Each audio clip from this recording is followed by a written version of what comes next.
Start recording.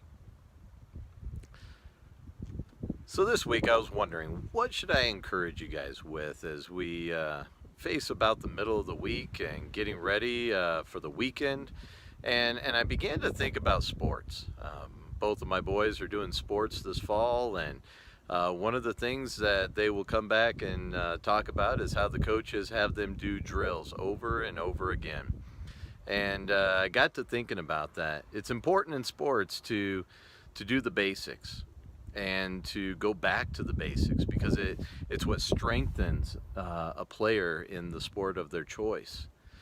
But I began to think about that, and what is it in the Christian walk that we need to be going back to? And I began to think about that, and I began to think, what are some of the basics? And I think of Jesus when asked, what is the greatest commandment?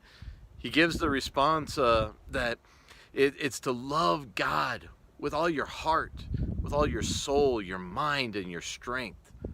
Love your neighbor as yourself. I began to think if there was two passages or a passage that I could give you to kind of go back to the basics, it would be Romans 12 and 13. Those two chapters summarized right there. If Christians could grasp those two chapters in their lives, it would be amazing just the impact that they would have on their day-to-day basis.